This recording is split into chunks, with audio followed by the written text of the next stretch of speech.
Comenzamos argumentos, gracias por estar en sintonía a través de la señal de Globovisión. Nuestras cuentas en las redes sociales están a su disposición. Seguimos conversando sobre la industria petrolera, el nombramiento de Pedro Tellechea como presidente de PDVSA y como ministro de Petróleo. Estaba ejerciendo presidente de PDVSA desde enero de este año y ahora durante esta semana, el día lunes, fue anunciado su nombramiento como ministro. Posiciones encontradas. Hay un argumento también que sostiene la misma tesis de usted. El economista Leonardo Vera, a través de su cuenta en la red social Twitter, nos hace llegar, hace su comentario. Tras renuncia de la ISAMI, Maduro no aprende, dice Leonardo Vera, el economista, y designa al presidente de PDVSA como nuevo ministro de Petróleo. Se paga y se da el vuelto. En unos meses veremos un nuevo capítulo de esta insólita y lamentable historia de corrupción, dice Leonardo Vera, profesor titular también de la Universidad Central de Venezuela y de la Universidad de Oxford. Sí, yo leí con cuidado las declaraciones de Leonardo Vera. Déjeme decir que Leonardo Vera es un científico, un economista muy aplicado al estudio de la investigación permanente de la ciencia económica. Leonardo Vera es miembro de la Academia Nacional de Ciencias Económicas, miembro número de esa academia, y una persona que se le estima bien y se le valoran sus estudios académicos. Cuando Leonardo Vera dice eso, pero no solamente, creo que dice también en esa misma declaración algo que nadie había dicho antes, que es que los efectos por cobrar de PDVSA, seguramente ahí están los efectos por cobrar y también las cuentas por cobrar, eso suma una cantidad de 21.000 millones de dólares. Una cifra. Y eso es una cosa, por supuesto, agigantada. Astronómica. Desde luego, muy seguramente dentro de esa cuenta que da Leonardo Vera están los 3.000, los 3.500 que todavía no se han cobrado de petróleo. Sí, aquí decía, hasta hace unas horas el faltante de pagos por envíos de crudo sumaba 3.000 millones de dólares y Reuters ahora indica que según documentación las cuentas por cobrar llegarían a 21.000 millones de dólares. Bueno, ya usted se imagina esa cantidad, eso son palabras mayores. Por eso es que Rafael Ramírez sale a decir lo que dice, solamente, bueno, que en el caso en la boca de Rafael Ramírez, por supuesto, no hay mucha autoridad moral, por decirlo así, claro, para venir a refutar eso, pero bueno, el hecho es que entre pícaros y entre ladrones se caen unas discusiones por quién o por saber quién ha robado más o quién... Lamentable, además en la situación de crisis económica que vive nuestro país. Claro, Rosa, porque son erarios públicos que exactamente los necesita el país. Bueno, o sea, que tanto se ha hablado de ese monto que requieren por ayuda humanitaria a través del dinero que está congelado de Venezuela en el exterior, el fondo humanitario que han solicitado en medio de los diálogos, y ahora... Nunca en la historia de la industria petrolera, y menos en la historia de Petróleo Venezuela del 1 de enero de 1976, cuando se fundó, cuando se creó PDVSA. Nunca había habido un escándalo de proporciones mayores que las que estamos viendo. Ahora, este escándalo de corrupción en medio además de la situación de la industria, hablábamos antes de irnos a la pausa, ¿cuál es la industria petrolera que recibe el nuevo presidente de PDVSA desde enero y ministro de Petróleo? ¿Cuáles son los retos que tiene ahora con estos montos y estas cifras astronómicas, deudas por cobrar, el trabajo pendiente, el estado en el que se encuentran los pozos? Los primeros retos, el primer reto que tiene es a ver cómo puede sanear la industria por dentro, a ver cómo puede recobrar el mínimo de ética que pueda haber y de honestidad que pueda existir dentro de PDVSA. Es decir, el reto que tiene es poner preso a todos los que estén involucrados en este desfalco a PDVSA. Una limpieza absoluta. Total, íntegra. Ahora, está dispuesto él a hacerla, caiga quien caiga. Mira, yo tengo mis dudas.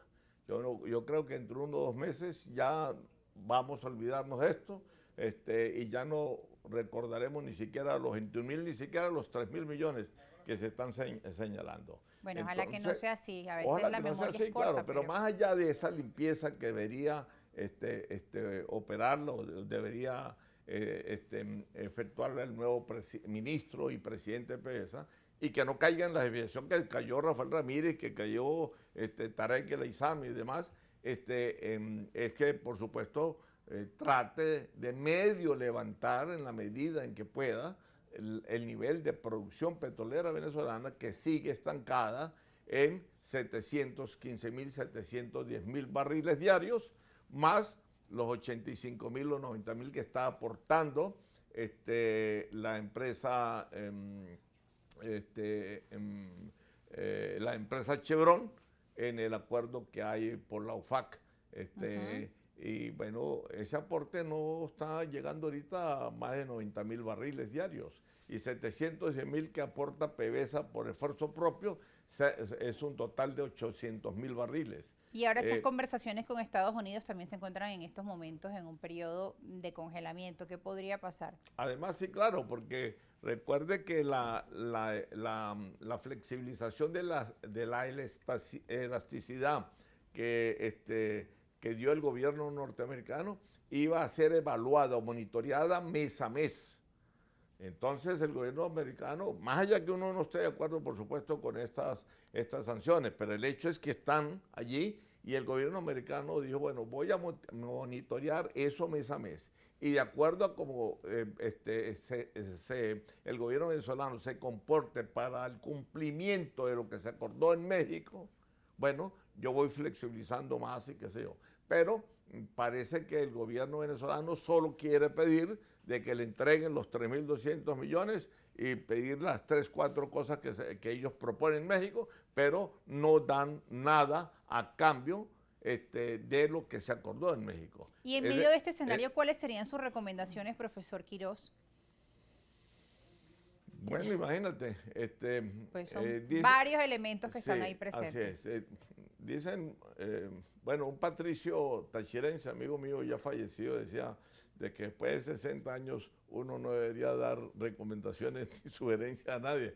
Pero en este caso yo creo que si se quiere hacer una gestión realmente seria, debería procurarse aumentar la producción petrolera venezolana, por lo menos que la pudiéramos llevar. Yo no creo posible, pero bueno, soñar no cuesta nada, pero puede colocarse como meta para que en los 9 meses que faltan de año pudiéramos llegar más o menos al 1.000.000 de barriles. Y para esto, por supuesto, tendríamos que dedicarnos a la explotación del petróleo en lo que llamamos los pozos maduros o marginales, donde está concentrado la gran parte del crudo convencional, es decir, del crudo liviano, mediano y pesado. Hay 20.000 pozos, 20.000, que deberían las empresas transnacionales, que ya están aquí, por cierto. No tenemos que esperarlas de afuera, de las que el presidente todos los años las invita y les dice que hay alfombra roja en Maiquetía para cuando lleguen y que les tienen whiskycito, lo que sea, todo esto para que ninguna viene. No, vamos a dedicarnos con las que hay aquí, las 28 que hay en la faja y las 10 que hay fuera de la faja. Hay 38 empresas transnacionales. Eso no lo dice el gobierno, ni yo se lo he oído tampoco a ninguno de los economistas de la oposición. Hay 38 empresas transnacionales instaladas acá en Venezuela desde la época de la apertura petrolera, o sea, de la década del 90.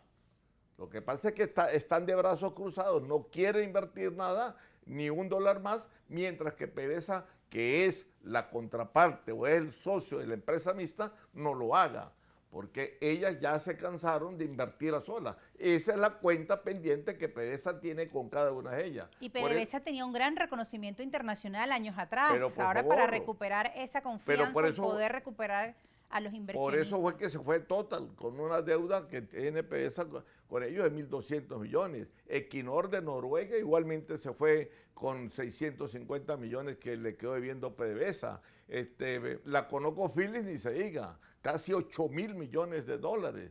Entonces, ¿qué empresa transnacional puede venir aquí al auxilio nuestro en términos petroleros, en términos de inversión, si saben que a las demás empresas, los pares o los contrapares, los gemelos en términos de inversión petrolera, les están endeudando y les han expropiado? El caso de ConocoPhillips fue una expropiación que Chávez hizo en el año 2007. No los quiso indemnizar. Ellos se fueron a un tribunal de Londres. El tribunal de Londres falló a favor de ellos. Sí. Se fueron a otro tribunal de Nueva York, falló también. Están esperando que el gobierno americano le quite la protección a la Citgo, a las 3 refinerías que tenemos ahí para cobrar su para parte. cobrarse. Y cuidado si no alcanza a cobrarse todos los 8.000 millones.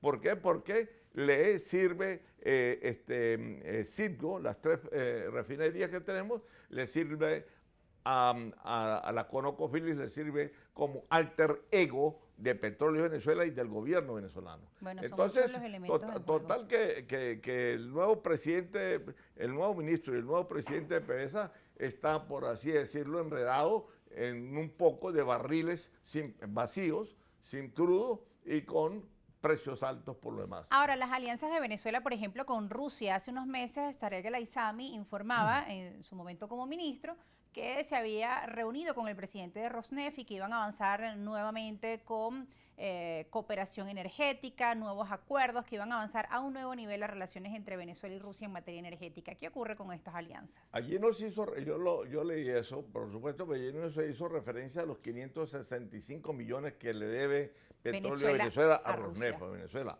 Me imagino que él vino a arreglar eso y de eso no dijo nada la prensa, no dijo nada Miraflores.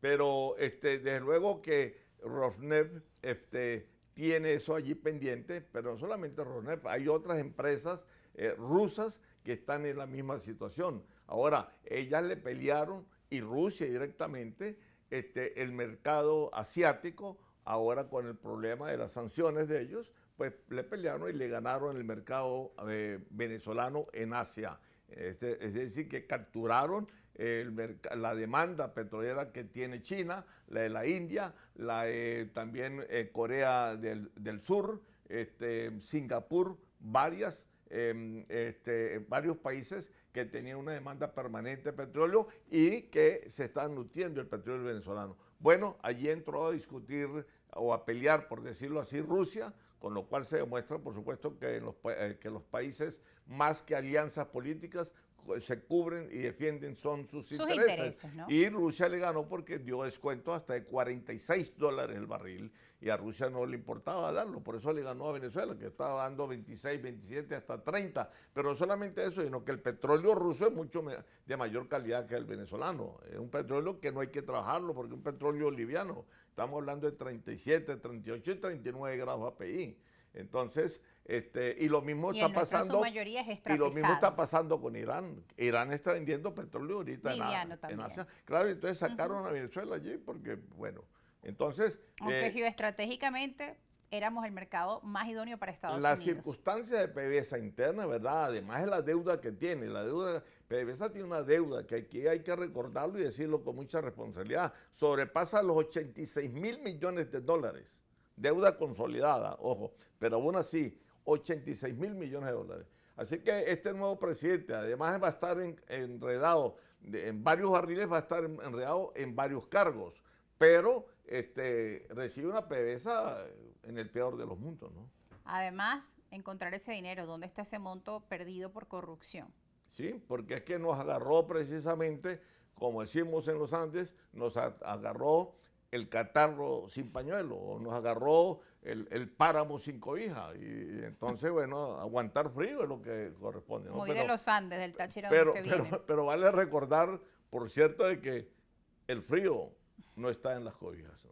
Bueno, son parte de los análisis que se pueden dar hasta ahora. Justamente ayer en la Asamblea Nacional también se pronunciaba la Comisión de Petróleo. Allí el diputado presidente de esta comisión pues decía que era importante dentro de la Asamblea Nacional acelerar la lucha contra la corrupción. Ahí está en la página web de Globovisión, expresando su apoyo incondicional. Destacó que harán coordinaciones que permitan a la Asamblea Nacional incidir en este saneamiento de la industria petrolera. Respecto al relacionamiento del parlamentario con el nuevo ministro de Energía y Petróleo, Ángel Rodríguez, el presidente de esta comisión, destacó que harán las coordinaciones que permitan que la Asamblea Nacional pueda formar parte de ese proceso de saneamiento.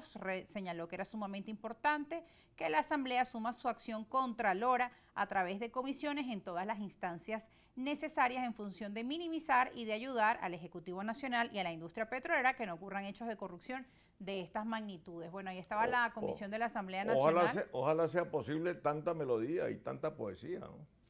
Involucrar una comisión dentro de Petróleos de Venezuela traería un aporte. ¿Considera usted qué requisitos debe tener esa comisión contralora de la Asamblea Nacional? Ayer teníamos acá al Enrique Ochoa Antich, político, escritor, y él hablaba también de la necesidad de la independencia de los poderes, de la reinstitucionalización, ¿no? Claro, pero se le hizo un daño fuerte a PDVSA y al ministerio, y ahí es donde empezó, en verdad, los vicios fuertes PDVSA también, además de la unificación de los cargos que señalábamos ya desde el 2004, 2005 hacia acá por parte de Chávez, fue de que al Poder Legislativo se le quitó, se le amputó uno de los principales papeles que tenía, que era el de Contralor del Poder Ejecutivo, y se le prohibió a los parlamentarios, teniendo el gobierno mayoría allí, citar o interpelar a los ministros del gabinete. Recuerdo que eso sucedió precisamente porque la oposición planteó citar al ministro Rafael Ramírez, cuando ya empezó cuando ya empezó un poco la pestilencia en términos económicos o en términos financieros de lo que del desfalco que aconteció después dentro de la Asamblea Nacional. Así empezó entonces la oposición. Recuerdo que planteó interpelar al ministro. Bueno, no se podía interpelar al ministro. Recuerdo las declaraciones dentro de la Asamblea Nacional, y eso fue una petición negada. Entonces no vengan ahora a llorar de lo que pasó con Rafael Ramírez, porque ellos mismos, el gobierno alcahueteó a los ministros para que hicieran lo que fueran, estando seguros, estando blindados de que no iban a ser citados, ni interpelados, ni investigados por la Comisión Permanente de Contraloría de la Asamblea Nacional, y mucho menos por el cuerpo en general, el cuerpo legislativo en total. Entonces, ojo, de aquellos polvos trajeron estos lodos. O como diríamos en Europa, pues algo empezó a oler mal en Dinamarca. Bueno, muchas gracias por su análisis, profesor Rafael Quiroz. Y a propósito de ello, pues también Estados Unidos se ha pronunciado a estas investigaciones y dice que pues sigue muy de cerca el proceso que se está realizando en nuestro país, y que celebra que se produzca un estudio sobre los procesos y hechos de corrupción, a lo que anoche en el programa con el Mazo Dando también se pronunciaba Diosdado Cabello y decía que le parecía raro el interés de Estados Unidos en estas investigaciones y que ellos querían a los corruptos para llevárselos y protegerlos en Estados Unidos. Bueno, es parte de la información, todos estos elementos siguen en desarrollo, profesor Rafael Quiroz. Ahí están las declaraciones, página web de Globovisión, ustedes allí podrán encontrar más información. Nosotros nos vamos a la pausa, gracias por estar en sintonía, gracias por sus comentarios. Al regreso vamos a tener al diputado Ezequiel del Partido Acción Democrática, nos va a estar acompañando al regreso de la pausa. Diputado Ezequiel Pérez, no se aparten, ya volvemos.